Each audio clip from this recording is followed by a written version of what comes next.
చేసిండు ఆ మీటింగ్లో. ఇది వదిలిపెడతాడు. కిందికి వచ్చి ఏం చేసిండు, తను ప్రాజెక్టులు అప్పజెప్పను అని కేసీఆర్ గారు ఇందులో చెప్తే మోకాలకు బోడగుండుకు పెట్టినట్టు దీని నుంచి దీనికి కలుపుతాడు.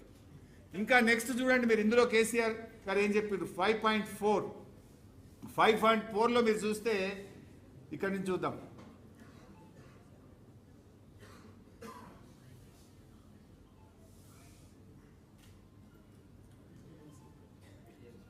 గోదావరి తర్వాత కొంచెం పైన he stated that, you can చూద్దాం. He stated that Pothredipadu project of AP does not have any water allocation by KWDT1. The project was operationalized to supply drinking water to Chennai. It was originally designed for 1500 cusecs in the then combined AP against the interest of Telangana. Later on it was extended to 11,500 cusecs, then to 40,000 cusecs, and now they are expanding to 84,000 cusecs and are planning to take 8 TMC per day.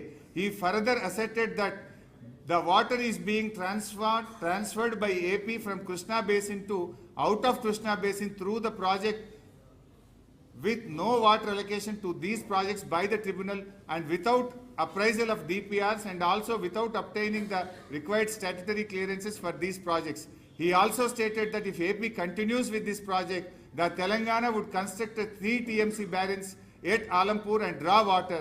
He stated that only tribunal under section 3 of ISRWD Act 1956 can be a solution.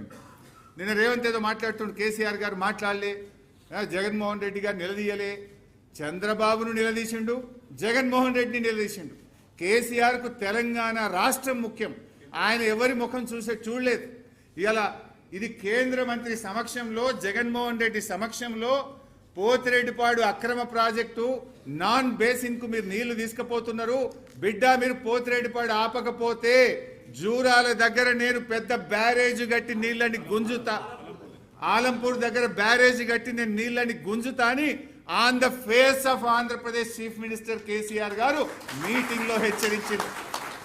దీన్ని మాట్లాడాడు రేవంత్ రెడ్డి. ఇది చూపాడు. నీకు అంత ధైర్యం ఉందా? నువ్వు మాట్లాడతావా? ఫస్ట్ ఎపెక్స్ లో ఆనాడు చంద్రబాబు నాయుడు పాలమూరును వ్యతిరేకిస్తే కేసీఆర్ గారు పీపీటీ ఇచ్చిండు. అక్కడ ఇక చూడు, చంద్రబాబు నాయుడు పాలమూరును దత్తత తీసుకున్నాడు అనే పీపీటీ ఆయన వీడియో ఆయనకే చూపించిండు. బీజేపీ మేనిఫెస్టో చూపించిండు, కాంగ్రెస్ మేనిఫెస్టో చూపించిండు. ప్రధానమంత్రి మహబూబ్ నగర్కి వచ్చి పాలమూరు ప్రాజెక్టుకు అనుమతులు ఇస్తా అని ప్రధానమంత్రి మాట్లాడిన వీడియో చూపించి బీజేపీ ఒప్పుకున్నది, కాంగ్రెస్ ఒప్పుకున్నది, తెలుగుదేశం ఒప్పుకున్నది, ఎట్లా ఆపుతారు పాలమూరు అని చంద్రబాబు నాయుడు ముఖం మీద బల్లగుద్ది ఫస్ట్ ఎపెక్స్ కౌన్సిల్లో మాట్లాడింది. సెకండ్ ఎపెక్స్ కౌన్సిల్ మీటింగ్ లో బిడ్డను పోతిరెడ్డిపాడు ఆపకపోతే ఆలంపూర్ దగ్గర నేను బ్యారేజ్ కట్టి నీళ్లు గుంజుతా అని మీటింగ్ లో చెప్పడమే కాదు, కేసీఆర్ గారు క్యాబినెట్ లో పెట్టిండు, ఆమోదించిండు, జీవో కూడా దీని మీద ఇచ్చి అంత గట్టిగా నిక్కచ్చిగా తెలంగాణకు నీళ్ల కోసం పోరాడిన నాయకుడు కేసీఆర్. ఎవడన్నా మెడ మీద తలకాయ ఉన్నోడు కేసీఆర్ గారు తెలంగాణకు నీళ్ళలో అన్యాయం చేస్తుంటే నమ్ముతాడే? కేసీఆర్ ప్రాణమే ఇచ్చి తెలంగాణ సాధించిన కేసీఆర్ గారు తెలంగాణకు నీళ్ళలో అన్యాయం చేస్తాడా? మెడ మీద తలకాయ ఉన్నోడు మాట్లాడే మాటనా? ఇగో రేవంత్ రెడ్డి రాజకీయాల కోసం రాష్ట్ర ప్రయోజనాల్ని కూడా ఫనంగా పెడతా ఉన్నాడు. అంటే ఇంత చిల్లరగా, ఎంత తప్పు. నిన్న అసెంబ్లీలో ఇంకో మాట మాట్లాడి స్టార్టింగే, అబ్బా ఇంత బుద్ధి వచ్చింది